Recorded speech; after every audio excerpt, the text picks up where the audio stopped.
अस्सलामुअलैकुम स्टूडेंट्स, मेरा नाम मुनीबर रहमान और physiology pharm D first proof आज का मेरा मेन इंपॉर्टेंट टॉपिक है जिसका नाम है डीग्लूटेशन। ठीक है, डीग्लूटेशन को जनरली स्वेलिंग कहते हैं, निगलने के अमल को।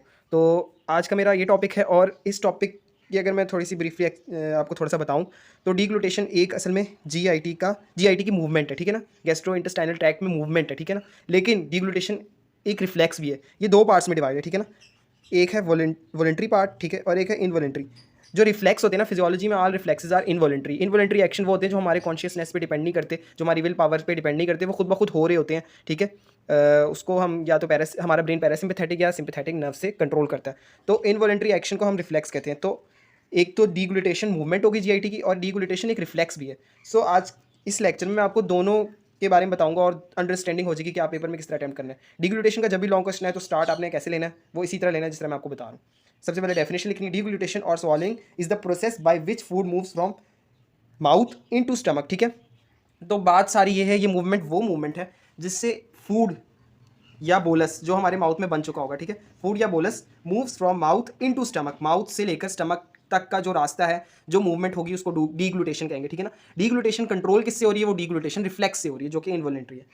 It's mechanism is complicated as pharynx is both for food and air. जैसे आपको एनेटमी ऑफ जीआईटी अगर आपको पता है तो सबसे पहले क्या होता है? ऑरल कैविटी, उसके बाद क्या आता है?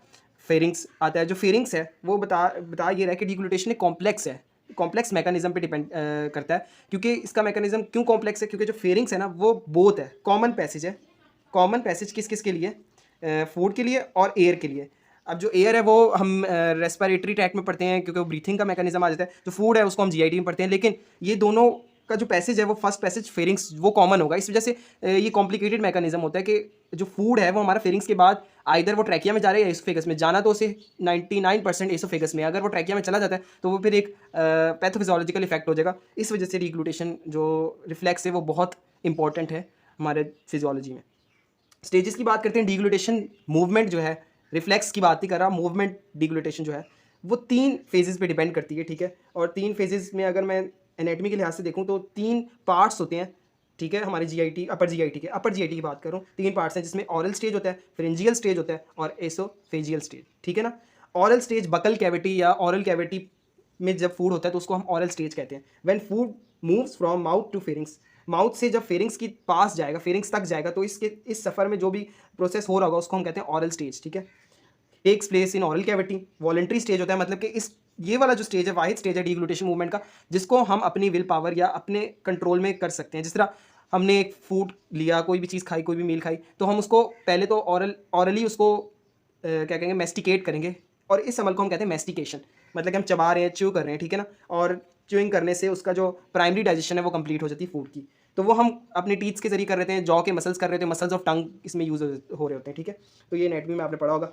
इसमें इस अमल में क्या होता है, 2 और सब स्टेजेस होते हैं। अगर इसके एक्सप्लेनेशन आप ज़्यादा दें तो ऑरल स्टेज के 2 सब स्टेज होते हैं जिसमें प्राइमरी ऑरल स्टेज और सेकेंडरी ऑरल स्टेज होते हैं। प्राइमरी ऑरल स्टेज में हम फूड को प्रिपेयर करते हैं कि वो बोलस बन जाए। तो उसके अंदर हम सलाइवरी ग्लैंड्स जो होते हैं वो उसकी सीक्रेशन यूज़ होती है, म्यूकस और जितने एंजाइम्स हैं जो ब्रेक करते हैं फूड को फर्स्ट प्राइमरी डाइजेशन के लिए। तो जब फूड एक बार बोलस बन जाता है तो होता है सेकेंडरी ऑरल स्टेज, जिसमें क्या होता है, जो फूड है वो टंग की सरफेस पे होता है और वो बोलस जो है वो प्रिपेयर्ड होता है कि वो फेरेंजियल स्टेज में जाए। तो उसमें क्या होता है, जो टंग की मूवमेंट बहुत डिपेंड करती है। टंग जो होती है वो क्या करती है, pushes backward by the tongue. ठीक है, फूड जो है वो pushes backward by the tongue होगा, उसमें टंग के जो मसल्स हैं वो बहुत मदद देते हैं। तो इसके एंड में क्या होगा, फाइनल स्टेज में क्या होगा, soft palate is in contact with bolus. ठीक है, एक होता है हार्ड पैलेट और एक होता है सॉफ्ट पैलेट, जिसको अव्यूला भी कहते हैं। वो क्या होता है, वो इन कॉन्टैक्ट हो जाता है, वो टच हो जाता है बोलस के साथ। जब वो टच हो जाएगा तो वो ऑरल स्टेज खत्म हो जाएगा। अब नेक्स्ट स्टेज आ जाएगा फ्रिंजियल स्टेज।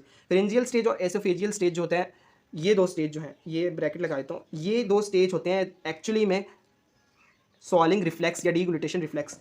ऑरल स्टेज जो होता है वो रिफ्लेक्स के अंदर नहीं आता। ठीक है, वो प्रिपेरेटरी फेस होता है। जेपी में अगर आप देखेंगे तो वहाँ पर लिखा होगा प्रिपेरेटरी फेस। ठीक है ना, फ्रिंजियल स्टेज और एसोफेजियल स्टेज दोनों ही इन्वॉलंटरी है बिकॉज दे आर रिफ्लेक्स। ठीक है, रिफ्लेक्स एक्शन होता है इनका, रिफ्लेक्स आर्क होता है, प्रॉपर रिफ्लेक्स इसके प्लेक्सिस होते हैं।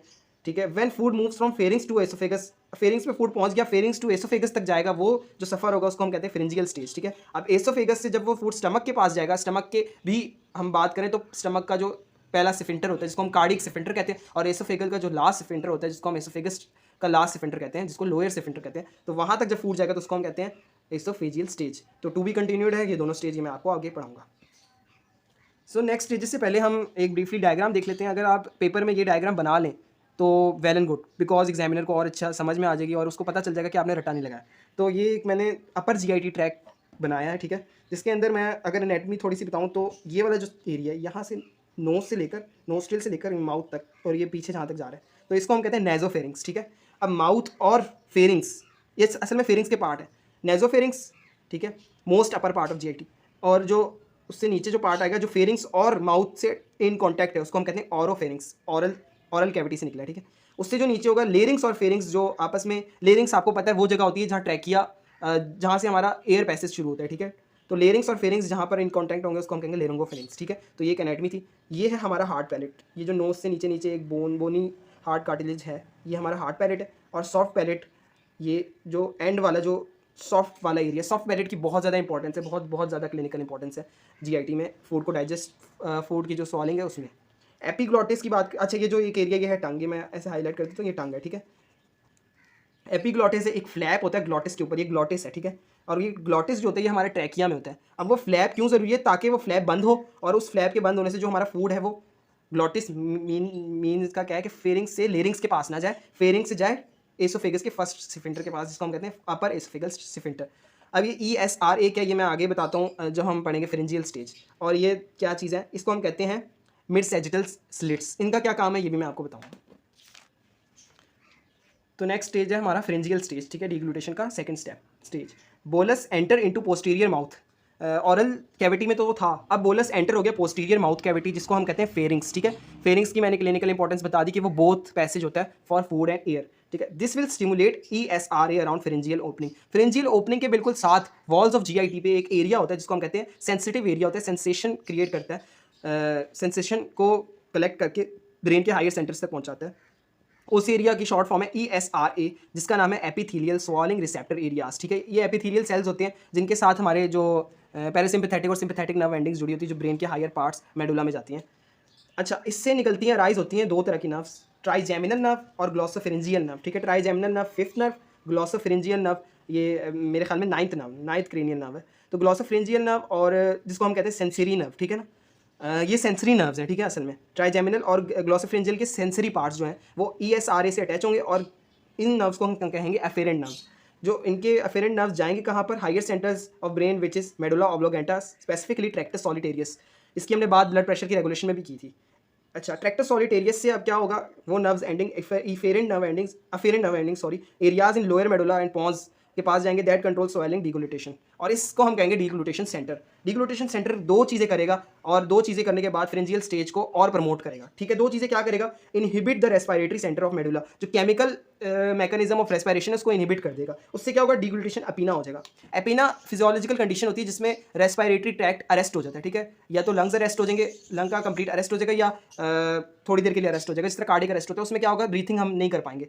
तो डिग्लूटेशन अपीना पॉजिटिव फैक्टर है, नेगेटिव फैक्टर नहीं, ये होना जरूरी है। ये कुछ मिली सेकेंड्स के लिए होता है, मतलब कि हम ब्रीथ नहीं करते। अभी भी अगर ये लेक्चर देखते देखते अगर आप ये एक्सपेरिमेंट करना चाहें तो कर लें। अभी आप कोई चीज़ खाएं और खाते वक्त अपनी सांस लेने की कोशिश करें, आपको कभी आप कर ही नहीं, ले ही नहीं पाएंगे ब्रीथ, कर ही नहीं पाएंगे ब्रीथ। तो इससे क्या होगा? आपको क्या पता चला कि हम कुछ देर के लिए हमारा रेस्पिरेटरी सिस्टम जो है वो अरेस्ट हो जाता है, जिसको हम कहते हैं डिग्लूटेशन अपीना। ये पॉजिटिव फैक्टर है। डिग्लूटेशन ग्लॉसोफेरेंजियल नर्व जो मेडुला ऑब्लोगेंटा के लोअर एरियाज पॉन्स के पास गई, जिसको हम डिग्लूटेशन सेंटर कहते हैं, उसने क्या किया? पहला काम किया कि रेस्पिरेटरी जो सेंटर है उसको थोड़ी देर के लिए इनहिबिट कर दिया, जिससे क्या होगा? हम सांस नहीं ले पाएंगे। इससे पॉजिटिव फैक्टर क्या होगा कि जो भी खाना होगा वो हमारा एसोफेगस में जाएगा, ना कि ट्रैकिया में जाए। तो दूसरा काम क्या करेगा? जो इफेरेंट नर्व्स होंगी वो send motor impulses from sensory centre, ठीक है, बाय 10th 9th 12th और 5th क्रेनियल नर्व्स। इससे क्या होगा? इससे जो है हमारा एक रिफ्लेक्स जनरेट होगा। अब जो स्टार्ट होने जा रहा है इसको हम कहते हैं डिग्लूटेशन रिफ्लेक्स। तो वो रिफ्लेक्स क्या करेगा? Sequence of pharyngeal stage. उससे क्या होगा? फ्रिंजियल स्टेज का एक सीक्वेंस क्रिएट होगा, और वो अब होगा क्या क्या क्या चीज़ें होंगी, क्या क्या सीक्वेंस में होगा, वो हम पढ़ते हैं। तो एक डायग्राम की सूरत में मैं इसको अब थोड़ा सा आपको एक्सप्लेन कर देता हूँ। पहले सबसे पहले ऑरल स्टेज में क्या हुआ? प्रिपरेटरी स्टेज में हमने मेस्टिकेट किया, बोलस बनाया।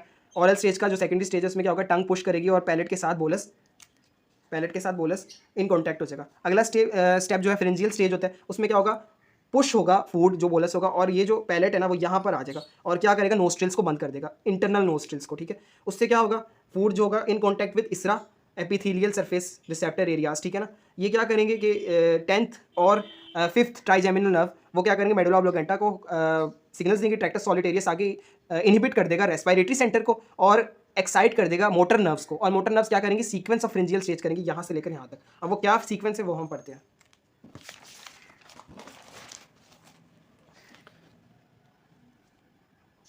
सो फ्रिंजियल स्टेज में जो जो इवेंट्स होंगे हम उनको बारी बारी पढ़ेंगे। वो इवेंट्स आपने लिखने पेपर में, और वो होते हैं डीग्लूटेशन के रिफ्लेक्स से जो एक्शंस हो रहे होते हैं हम उनको पढ़ते हैं, ठीक है। डीग्लूटेशन से जो चीज़ें हो रही होती हैं उसको हम बारी बारी पढ़ते हैं। उसको मैंने ABC से लिखा हुआ है। तो सबसे पहले हम देख लेते हैं कोऑर्डिनेटेड मूवमेंट्स होती हैं, और इनका होना क्यों ज़रूरी है, ताकि जो बोलस है वो स्पेसिफिकली सिर्फ एसोफेगस में जाए, ना कि रेस्पिरेटरी ट्रैक्ट में, ठीक है।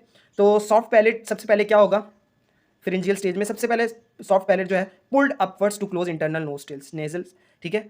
अब इसका होना क्यों जरूरी है, जब तक नोस्ट्रिल्स इंटरनल बंद नहीं होंगे तब तक हमारा रेस्पिरेटरी अरेस्ट नहीं होगा। इसको हम कहते हैं डीग्लूटेशन अपीना, और वो होना जरूरी है डीग्लूटेशन के केस में to prevent back flow of food to nasal cavities. और इससे एक और चीज़ क्या होगी कि फूड कभी भी नोस्ट्रिल्स तक नहीं जाएगा, मतलब कि नेजल कैविटी में नहीं जाएगा। अच्छा, बी क्या है, पैलेटोफ्रिंजियल फोर्स। अच्छा, कुछ ESRA एरिया के नीचे कुछ ना हल्का सा एक एरिया होता है छोटा सा, जो फूड की मूवमेंट को, बोलस की मूवमेंट को कंट्रोल करने में बहुत हेल्प करता है। वो जो एरिया है ना वो क्या होगा, pulled medially forms a sagittal slit. ऐसे करके ना जब फूड सेंसेशन हो जाएगी तो ट्राइजेमिनल नर्व से वो जो एरिया होगा वो एक्साइट होगा, और वो क्या होगा, ऐसे सजाइटल स्लिट बना देगा दोनों तरफ, और उस स्लिट से यहाँ सरफेस एरिया कम हो जाएगा। जो बोलस है ना वो यहाँ पर थोड़ी देर के लिए रुक जाएगा, और उससे क्या होगा कि जो अगला फ्रिंजियल स्टेज है ना उसका होना आसान हो जाएगा। तो ये क्या करेगा, इंपीडेंस क्रिएट करेगा for large bolus, large objects. थोड़ी देर रुकना जरूरी है ताकि अगला स्टेप क्या हो, एपिग्लॉटिस बंद हो, ठीक है। वो रुकना जो होता है वो इंपीडेंस क्रिएट करता है, रेजिस्टेंस क्रिएट करता है, और सजाइटल स्लिट्स जिसको हम कहते हैं पैलेटोफ्रिंजियल फोर्स। तीसरा काम क्या होगा, वोकल कॉर्ड्स पे होगा, लेरिंग्स की। वोकल कॉर्ड्स जो होंगे लेरिंग्स के वो come close to each other, vocal cords जो होंगे वो ऐसे बहुत पास पास आ जाएंगे, जिससे क्या होगा, हमारा जो ट्रैकियल एरिया ना वो थोड़ा सा अपवर्ड मूव करेगा। उस अपवर्ड मूव करने की क्या सिग्निफिकेंस है वो हम देखते हैं। लेरिंग्स पुल्ड अपवर्ड्स, नेक मसल्स जो होंगे जितने भी वो इसमें मदद करेंगे, और अपवर्ड करेंगे लेरिंग्स को, ठीक है। लेरिंग्स को करेंगे, फेरिंग्स को नहीं। लेरिंग्स के ऊपर होने से क्या होगा, जो एसोफेगस का सरफेस एरिया वो ज़्यादा हो जाएगा, और उस सरफेस एरिया के ज़्यादा होने से जो अपर सिफिंटर है ना, जो पहला सिफिंटर है वो ओपन हो जाएगा। Epiglottis swings backward over opening of larynx, और इन सब की वजह से लास्ट में क्या होगा, एपिग्लॉटिस ग्लॉटिस के ऊपर ऐसे करके बंद हो जाएगा, ठीक है। ये एपिग्लॉटिस है, ये पहले खुला होता, और ये हमारे पास फेरिंग्स है, ठीक है, और ये पहला सिफिंटर है। लास्टली जो है फ्रिंजियल स्टेज में लास्ट इवेंट जो होगा वो अपर एसोफेगल सिफिंटर में होगा। अपर एसोफेगल सिफिंटर को देख लेते हैं वो है क्या चीज़। तो सिफिंटर है ये अपर 3 to 4 सेंटीमीटर ऑफ एसोफेगस में, और ये मस्कुलर वाल जो है उस मतलब कि उस पर ये बना हुआ है, ठीक है। मस्कुलर वाल देख लेते हैं, स्मूथ मसल से बना हुआ है, और इसमें कोई वॉलंटरी एक्शन नहीं है, इनवॉलंटरी है, जो कि ब्रेन और स्पाइनल कॉर्ड के कंट्रोल में। ये कब रिलैक्स होता है, इसका रिलैक्स होना जरूरी है ना, ये बंद ही रहेगा तो फूड कभी भी नीचे नहीं जाएगा।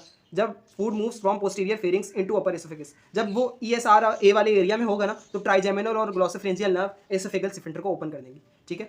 तो लास्ट स्टेज और स्टेप ऑफ जो हमने डिग्लूटेशन का पढ़ना है वो है एसोफेजियल स्टेज। ये है इनवॉलंटरी, जैसा कि आपको पता है ये भी रिफ्लेक्स ही है एक तरह का। तो in this stage bolus moves from oesophagus to stomach. इसमें क्या होगा, फूड एसोफेगस में अब आ गया, अब उसने स्टमक में जाना है, ठीक है। तो अब ये जो पाता है सिर्फ एसोफेगस के और स्टमक के दरमियान है, ठीक है।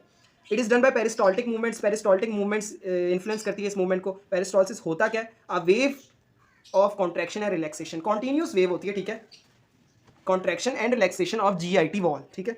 प्राइमरी पेरिस्टाल्सिस सबसे पहले होगी। प्राइमरी पेरिस्टाल्सिस का मतलब ये कि जो पहला सिफिंटर है ना एसोफेगस का, उसका ओपन होना एक प्रेशर से, उसको हम कहते हैं प्राइमरी पेरिस्टाल्सिस। प्राइमरी पेरिस्टाल्सिस सारे के सारे फूड को प्रोपेल नहीं कर सकती क्योंकि एसोफेगस बहुत लंबी होती है, तो उसके लिए हमें सेकेंडरी पेरिस्टाल्सिस की जरूरत होती है। अब if primary peristalsis fail to move propels the bolus, secondary peristalsis comes in action.